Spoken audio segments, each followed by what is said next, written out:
Imagine a time when Europe was rising from the ashes of the fallen Roman Empire, an era of fragmented kingdoms where small agricultural communities defined life. This period gave birth to some of the most transformative developments in art, commerce, and governance. Though often dismissed as the Dark Ages, this 1,000-year stretch from roughly 500 to 1500 CE was anything but.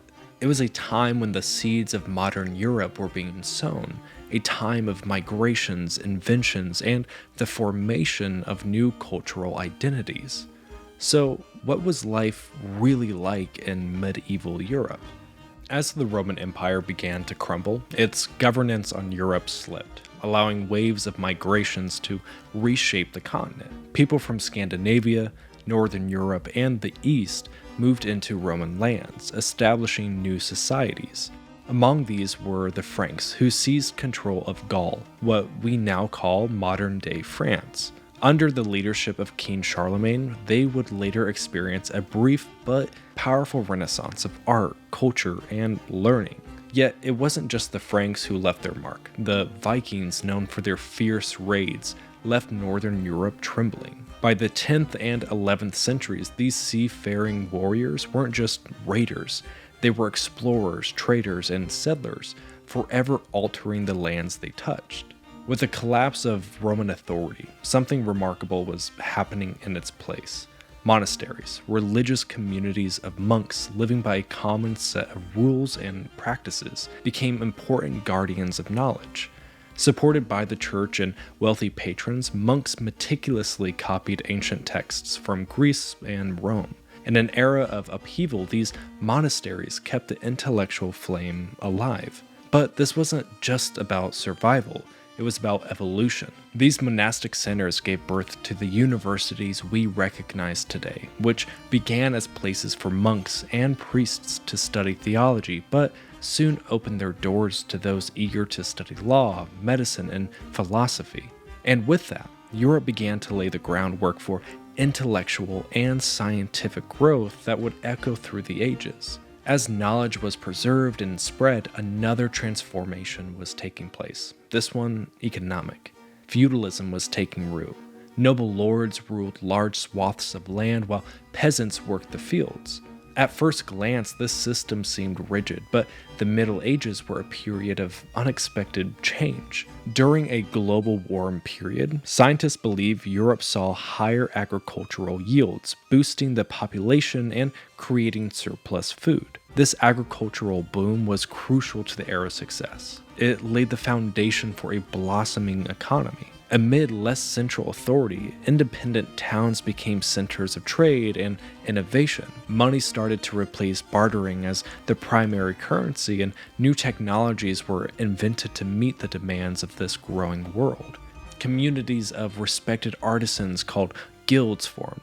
These guilds both sustained traditions of craftsmanship and pushed them to new heights. Here's where it gets even more fascinating, though. While we often picture the Middle Ages as technologically stagnant, this period was responsible for some of the most significant inventions in history. The mechanical clock revolutionized timekeeping, while windmills harnessed natural forces to increase productivity. The compass transformed navigation, allowing sailors to venture farther than ever before. And by the late Middle Ages, the printing press arrived, forever changing the way knowledge was shared. But it wasn't just technological progress that defined the era. Medieval art and architecture soared to new heights. The rise of Gothic and Romanesque churches with their towering spires and intricate stained glass windows left a permanent mark on the European landscape. These churches weren't just places of worship. They were masterpieces of engineering and artistic expression. Meanwhile, illuminated manuscripts with their colorful, hand-painted illustrations taught theology and history to a largely illiterate population. The art of the time was deeply tied to religion and also carried the influences of ancient tribal cultures like the Vikings and Saxons, whose metalwork and pottery styles fused with Christian symbols to create something entirely unique. As the Middle Ages wore on, another major shift was taking place: the rise of state power. Europe was no longer just a patchwork of feudal lords. By the late Middle Ages, powerful kingdoms like France, England, and Spain began to centralize authority, marking the beginning of the modern nation state. Kings built bureaucratic systems to help them govern, and with the signing of the Magna Carta in 1215, England took its first steps toward establishing individual rights and limiting the power of the monarchy.